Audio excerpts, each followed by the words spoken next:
Yeah, so I'm an officer. I finished my service as a lieutenant commander in the SEAL teams. I started my career at SEAL Team One, and I finished at Special Operations Command, which is headquartered in Tampa, Florida.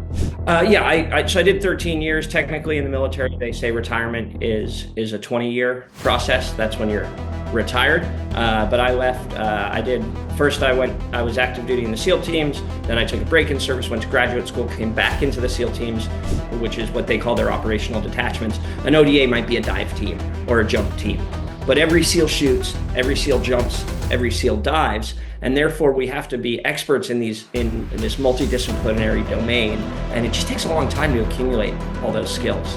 I think far and away the most important thing in leadership is that you got to be able to walk the walk. In the SEAL teams, we learn to lead from the front. The SEAL teams and special operations in general have a very flat hierarchical structure. All right, welcome to the Leadership Loading Podcast. I'm Jason McClaren. Hey, Jason, nice to be here with you. Thanks a lot for having me. Just saying, I'm Kaj Larsen.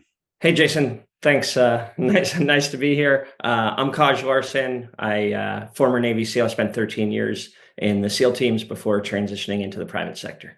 All right, Kaj, yeah, we got introduced online through a resource that we use for the podcast. And so Kaj, obviously, like you said, former Navy SEAL. Now he's in the finance sector. So Kaj, tell us a little bit about your background and what led you to join the military.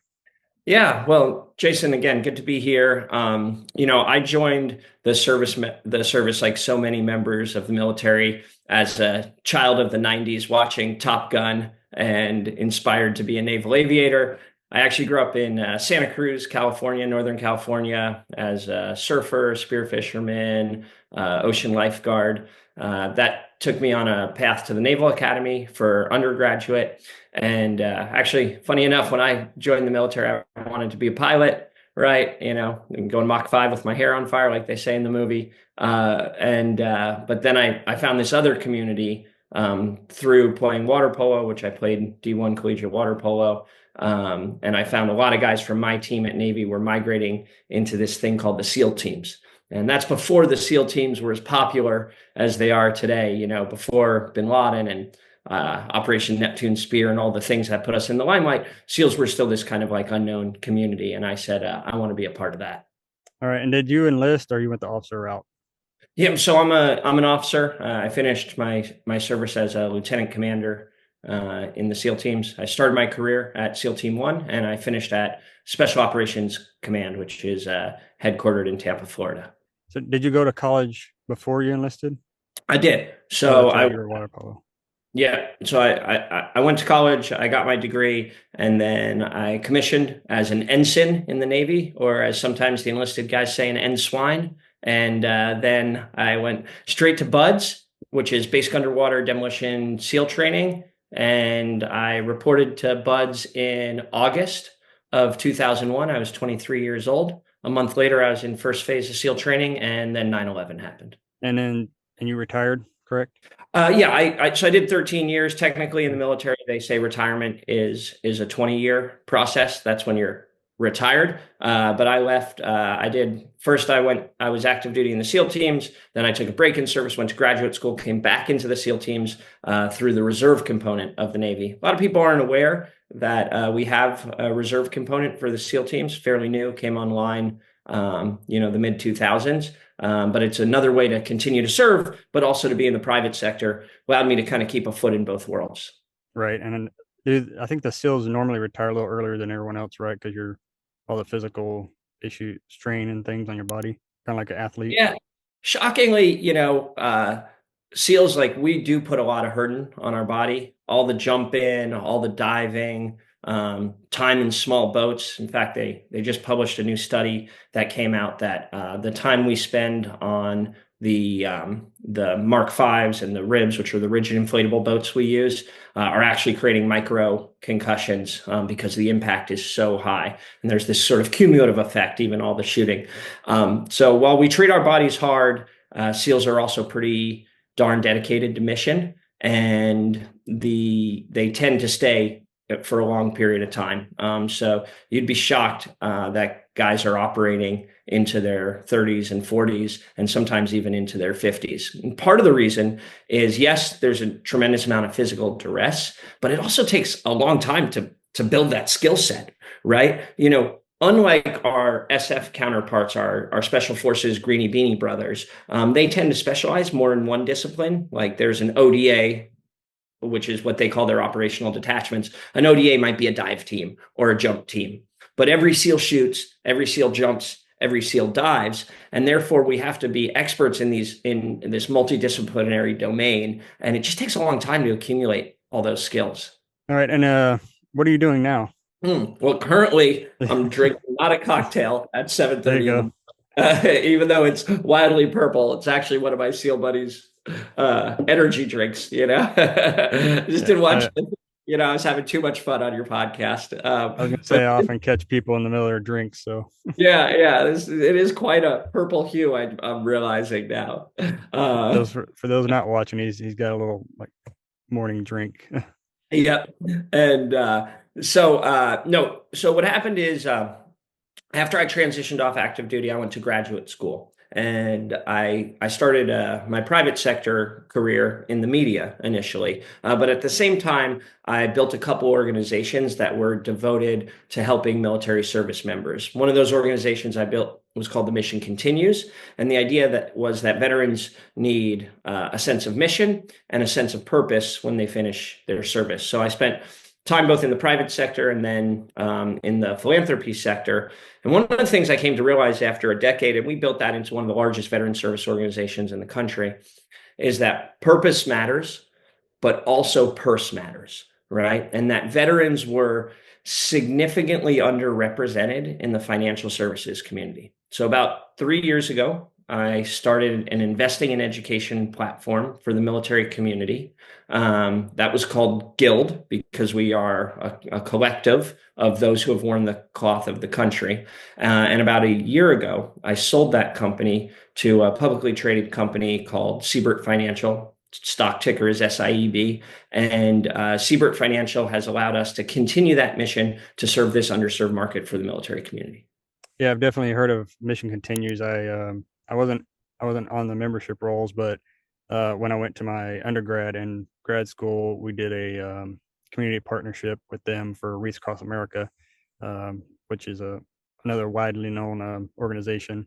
I Yeah. think we partnered with them to do Reese here in the Dallas area, so that was good networking. I still have some connections from there. Um, so for those listening, that's definitely a good resource out there for you guys. Yeah. Oh, it's So actually, that's an awesome plug. Thank you. And it's also like kind of a funny lead-in story for part of how I got into financial services is, the guy who wrote this book actually behind me right there, one of my swim buddies in the SEAL teams, him and we started this thing with our combat pay, right? Which at the time we thought was a lot of money, but the truth is, you get paid an extra $50 a month to jump out of a perfectly good airplane, right? So it wasn't really that much money, but it was instructive of how you can take these benefits you have in the service and maximize them. And part of the thing is there's not just like a wealth gap between the military community and the private sector. There's this huge knowledge gap as well. So we kind of post mission continues. I embarked on this mission to close that wealth gap between the military and the private sector. yeah, let's jump into that. So you're talking about special pays. I know I was an Air Force firefighter, so I got hazard pay, which is like I think $100 a month or $150 extra a month. And then of course when you deploy, you get more money for being in hazard areas. Obviously, SEAL team, you're always in hazard areas probably. Let's talk about bonuses. I know I got a reenlistment bonus. I think it was, I'm guessing 40 grand, I think, and I got like 20 up front. You get like half right when you sign the paper, and then the other half is spread out over your, I can't remember if it's annually or monthly for the rest of your enlistment. But anyway, of course, dumb 23-year-old at the time went out and bought a new car, Do furniture not for the say house. that and bought a Mustang. Do not Yeah. tell me you bought a Mustang. Mustang or Charger? No, I didn't. It wasn't Yeah. a Mustang.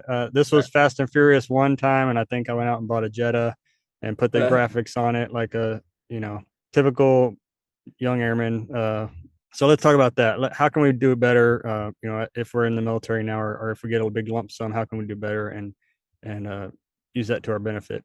Yeah, yeah. Well, listen, like I would like to say that your story is atypical, but it's not, right? Most of us were focused, I was focused on gunfighting, right? Not on compounding interest, right? Like we were focused on our service probably and maximizing our contribution to the country more than maximizing our benefits, right? And I think that is a noble thing, but that there's a way that we can right size that ratio without detracting from our service and making sure that all service members are taking advantage of the benefits that are not afforded to them, but that they've earned, right, through incredible sweat and sacrifice. And look, part of the reason I started this company, which is now under the moniker of Seibert.Valor, we call it the Valor Initiative because it's not just about military, it's also about law enforcement and first responders, people who are really of service. Part of the reason I started is because I went to jump school. In fact, these are my initial jump wings. I know some people are just listening to audio, right? Those are my old lead sleds from Fort Benning, Georgia, where I went to airborne school. And when you walk off the base at Fort Benning, Georgia, and I'm assuming it's the same in at any Air Force base around the country, you basically see three things, right? You see tattoos, right? Tattoo parlors, pawn shops, and used car dealerships that'll sell you a new Mustang or Challenger or whatever at a 21% interest rate. There's this whole industry of sort of predatory lending and predatory practices that are designed to take service members' monies, but there's not a lot that are designed to help you grow your wealth. So when it comes to specifically to like enlistment bonuses, this is just one of these things, right? Like you have to be sophisticated about getting a lump sum payment. You have to be sophisticated about the tax implications. You have to be sophisticated about what investment vehicles you put those assets into. And I think one of the things that's different between the civilian sector and the private sector, right? In some ways, this is analogous to a bonus in the private sector. What do you do with your bonus, right? But in some ways, it's not because one, the retirement system has changed. You can have military guys, you can have SEALs who did decorated 20-year careers. They retire at 38 and they can have an entirely different career, right? So if you get a lump sum bonus, right, contrary to some of your civilian counterparts, you can do financial planning, strategic long range financial planning that accounts for a possibility of a second career and even a second retirement, meaning you might be able to put that lump sum asset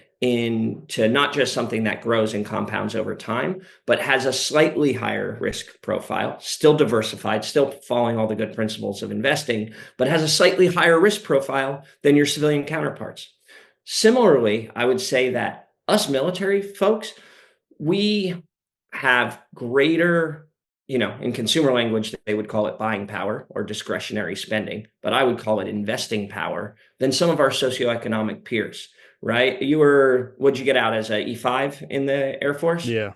Yep. Okay. So E5 in the Air Force, like your base pay probably was like what, like 48, 56K a year, somewhere in the 50K a year range. Does that sound about right? All right. So Yeah. you're making 50K a year, right? Contrast that to, the plumber or the truck driver. I know those guys actually make a lot of money, but pick your profession, entry level profession that you're making 50K a year at, right? As an E5 in the Air Force, you actually have much greater discretionary spending than your equivalent civilian counterpart who's making 50K because he's not getting BAH, basic allowance for housing, right? He's not getting, the 5% matching on his TSP. He's not getting the hazard pay that you talked about for deploying to a combat zone, right? There's all of these, and he probably has to worry a heck of a lot more, he/she has to worry a heck of a lot more about healthcare,